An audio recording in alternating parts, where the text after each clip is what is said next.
This is Incisive TV, and you are watching us live on Facebook and YouTube. A drug-crazed, murderous warlord has captured 11 peacekeeping soldiers. He was a paranoid schizophrenic, mad, basically. An elite special forces unit is mobilized. These guys are united in the ability to just keep going when the going is hellish. A daring and dangerous plan is drawn up. The odds were against us, totally. As executions are threatened, the special forces explode into action. They are outnumbered 5 to 1. They are outgunned with heavy artillery, and their enemy believes in black magic. Now on Black Ops, go behind the scenes on a mission so dangerous, they call it Operation Certain Death.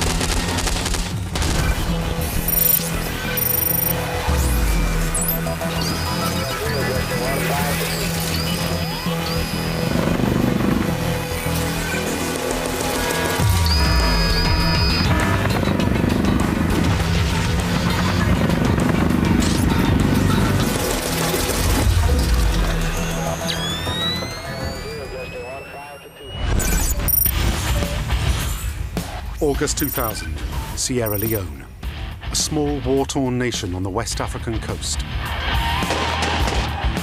For almost a decade, a loose alliance of murderous rebel gangs has been fighting for control of the country. Their leaders are driven by the prospect of fabulous wealth. This is the world center of the trade in illegal blood diamonds. Blood diamonds have become an extraordinarily important factor in the violence which was going on. There are daily raids on undefended rural villages. The rebels often take all the children away, turning them into child soldiers. Those left behind were often punished by amputation. They would chop arms off short sleeve or long sleeve style. So short sleeve was above the elbow, long sleeve was below the elbow. The aim of doing so was to spread terror across the country in some strange way to prove their power. One of the most brutal of these gangs is a group of about 1,000 fighters known as the West Side Boys. The West Side Boys, drugs and alcohol, that's how they fueled their war. They were rounding up local women, and there's little doubt that sex and drugs featured quite prominently in their behaviour and activities. So they were a dangerous group of people simply because they were totally unpredictable. If that wasn't bad enough, they had this belief that voodoo would protect them to such an extent it would make them bulletproof. One man who served nearly 2 years with the West Side Boys is 26-year-old Black Zorro. He was recruited by the rebels, aged just 14, and rose to become a trusted junior officer. Well, at the smoke, the weed. Well, we used to smoke plenty of marijuana. And as for drink, we had lots of homemade strong alcohol called hard wine. Cocaine was sometimes available, but heroin was all over the place. If you went to the jungle at that time, you would find everybody high on heroin. I was often high all day. The drugs made me feel strong and ready for battle. As soon as I took them, I was ready for any fight. To save Sierra Leone from total collapse, a global coalition intervenes with military force. British troops in particular play a leading role in keeping the peace and in training the local army to stand on its own. We were demonstrating a wider commitment of the Western world to what at the time was a struggling democracy in a very poor part of Africa. So I think there was an important symbolic value in our intervention. On a quiet Friday afternoon, 11 military training advisors from Britain's Royal Irish Regiment set out on a routine patrol. At this junction, their commander, Major Alan Marshall, decides to turn down a dirt road leading into the jungle. He's heading straight into the heart of West Side Boys territory. I don't know I don't know why they left the main road and came into our territory. It was a no-go zone for anybody except us.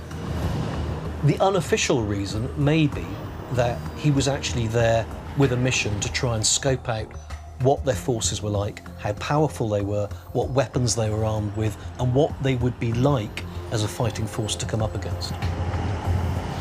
The British don't realise they've already been spotted by West Side Boy scouts hiding in the forest. We saw them as a major threat.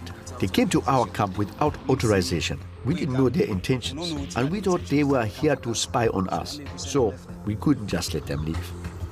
They reached the riverside, where one side of the rebel base is situated, and immediately they get there,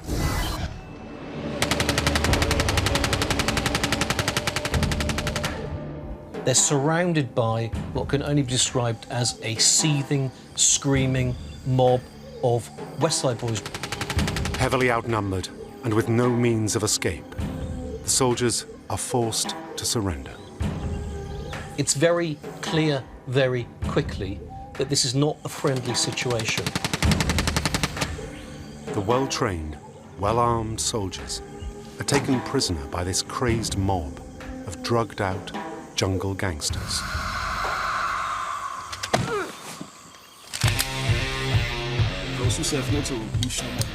We arrested the soldiers to get attention from the international community. We wanted to stop hiding in the jungle, and we thought we could use them to get what we wanted. The 11 British soldiers are beaten, stripped of their valuables, and taken off to a stinking jungle hut.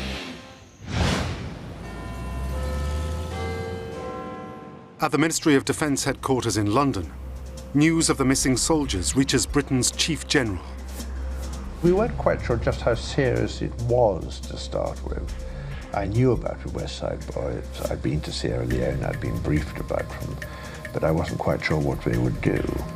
General Guthrie and Defence Secretary Hoon convene a crisis meeting in their Situation Room, deep in the basement.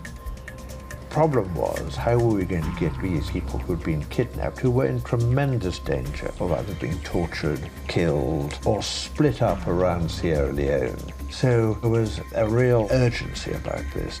They knew nothing. They had no intelligence, they had no eyes on the rebel base, they didn't know the rebel numbers, they didn't know what weaponry they had, and most worryingly of all, they didn't know whether the British soldiers would get killed in the rescue operation. The British are haunted by the memory of a disastrous rescue mission in Africa 7 years earlier. This was the infamous Black Hawk Down incident. 18 American servicemen were killed when their helicopters were shot down by a rocket and their bodies paraded through the streets of Mogadishu, Somalia. Obviously, reports are going to the Prime Minister. He would be briefed.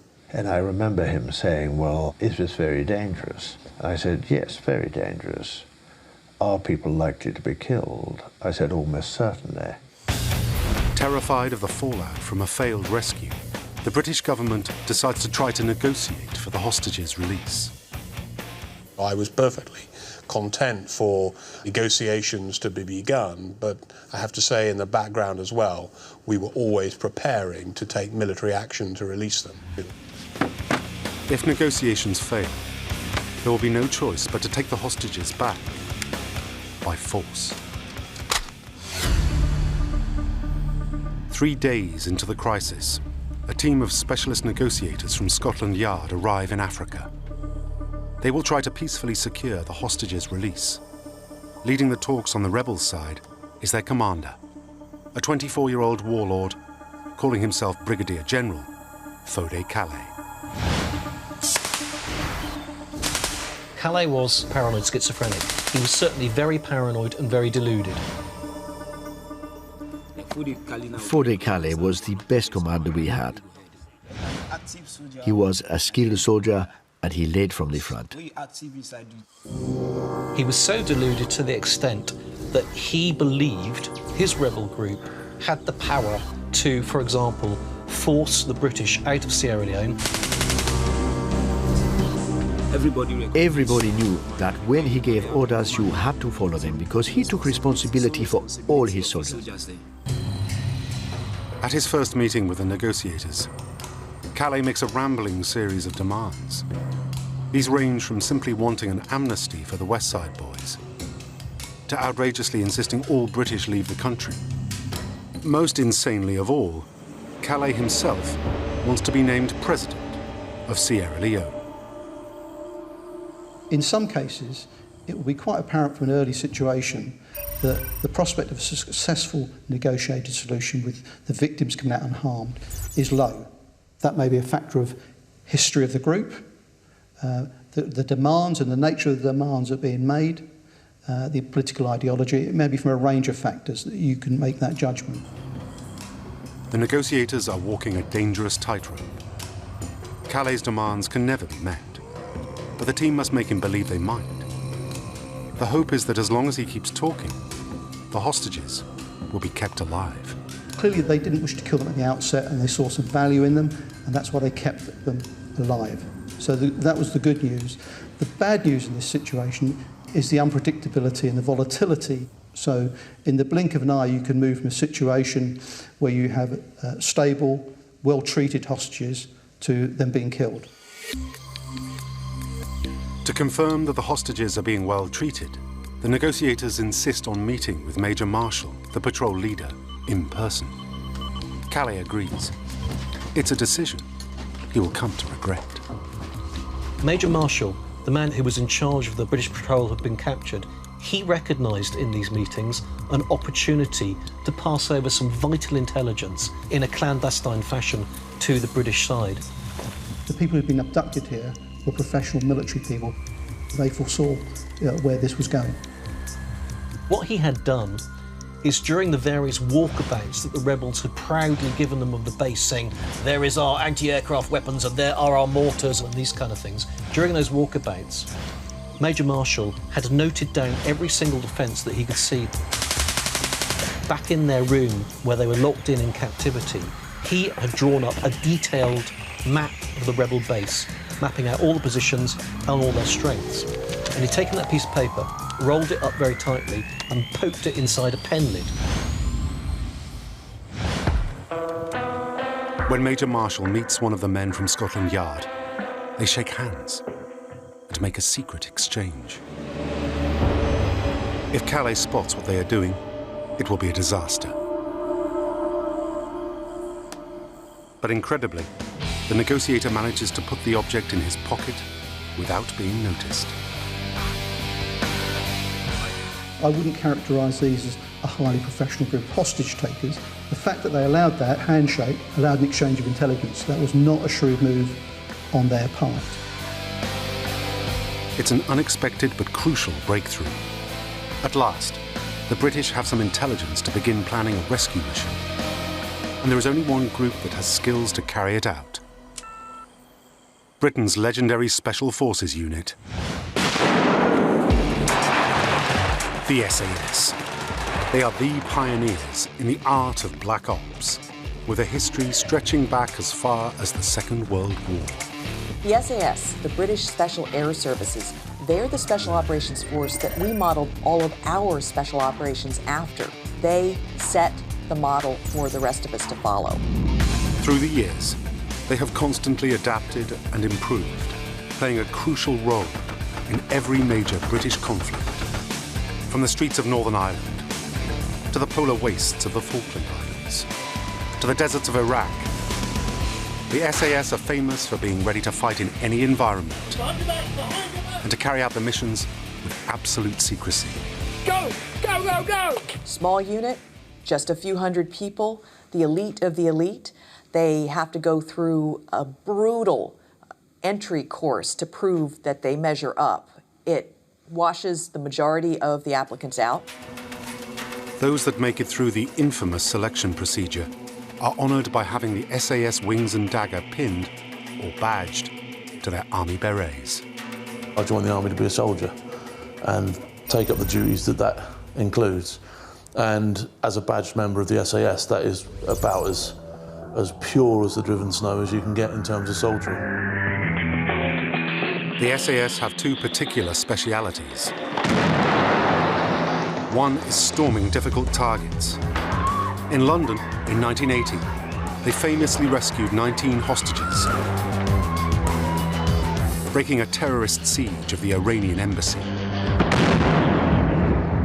The SAS pioneered the art of bursting onto a scene and rescuing hostages. That means things like fast roping from helicopters, breaching doors, throwing in a stun grenade to stun everyone inside, and then quickly firing and taking all of the hostile parties out, leaving the civilians. That is what they perfected. Go, go, go! The training for releasing hostages is quite intense, as you can imagine, because there's not a lot of room for error. You know, you don't get second chances when you're dealing with people's lives. They don't have all the special gear that the Americans have. What the SAS guys will tell you is, yes, what we lack in gear, we have to make up for in skills. Their other great skill is jungle warfare.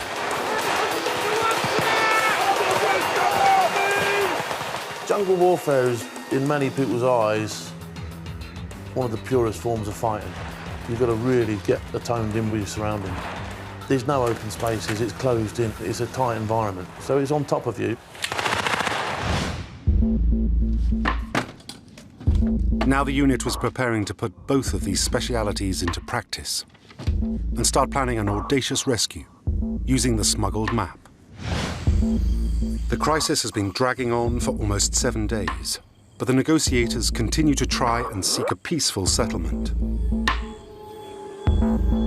Calais is now asking for something more reasonable, some medicine for his camp, and a satellite telephone so he can call the BBC and announce his grievances to the world. The British quickly agree if they can have some of the hostages in return. There was a major negotiating success. 5 hostages were released in exchange for a satellite phone and medicines. Now, that was a win-win situation because, one, it is worthwhile having effective and good communications, you know, with the hostile elements. 2, medicines are a good idea, particularly if they're going to be used to treat any of your individuals. And 3, it provides intelligence opportunity. It's a masterstroke, which will change the course of the operation. Almost half of the men are now free. What's more, the British can use the signal from the satellite phone to pinpoint Calais' secret hideout. Unknown to him or anyone outside a select inner circle, a task force has arrived in Sierra Leone to begin secret preparations for a rescue. It consists of about 300 men.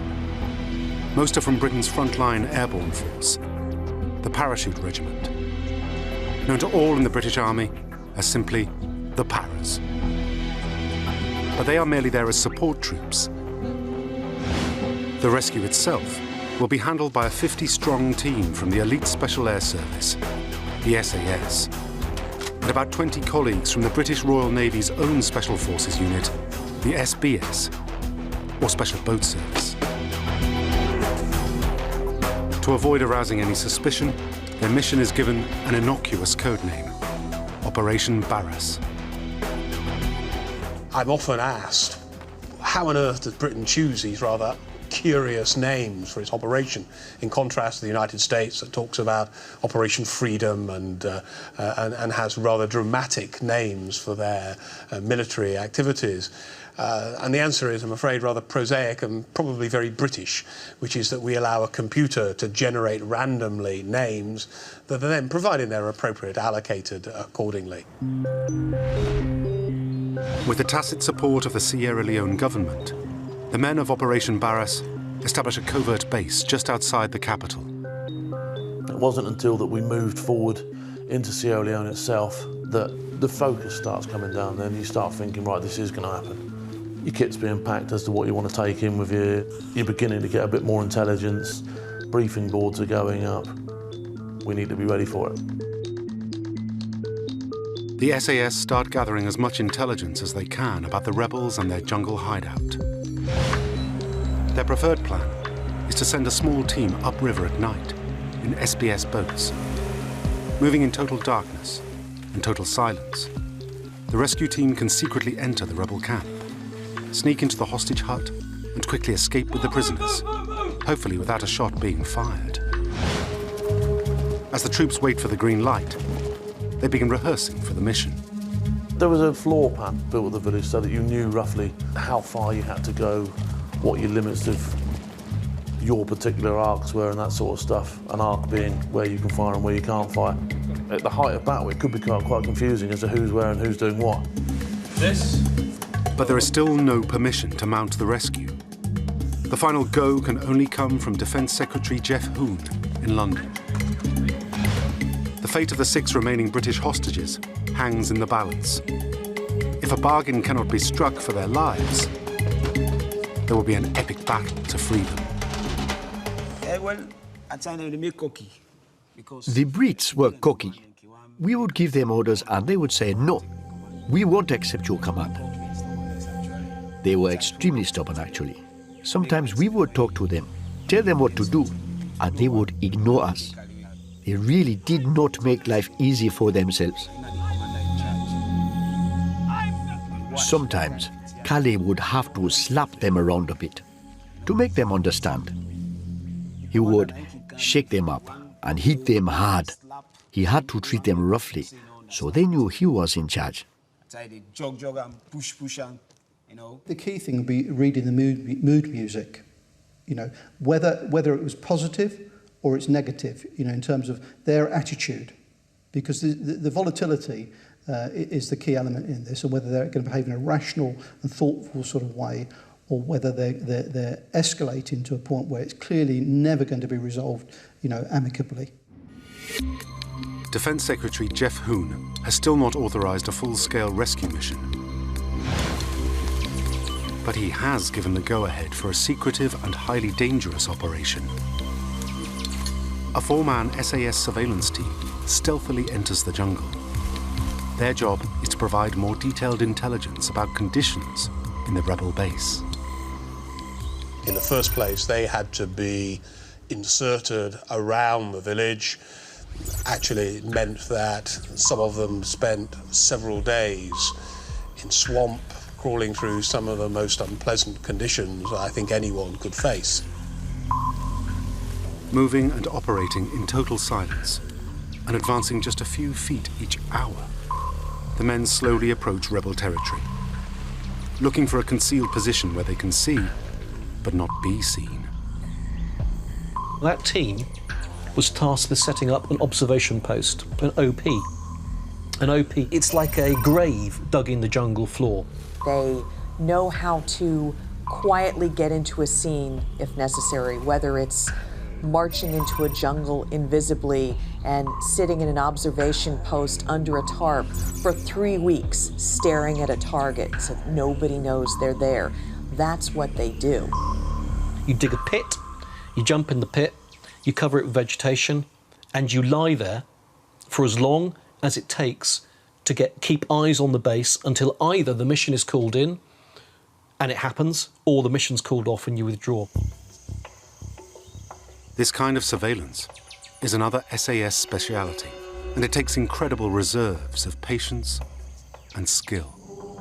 The men must eat, sleep, and maintain their watch for days on end, making only the smallest of movements. Throughout the special operations world, they have this expression, the quiet professionals. And these guys, when they're out on the mission, that's really what they are. Straight away, they discover 3 pieces of bad news.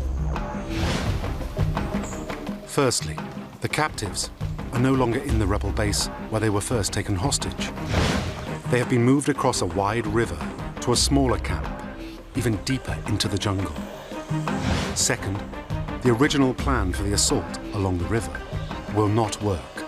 It is full of concealed sandbanks, and the Special Forces boats cannot use it.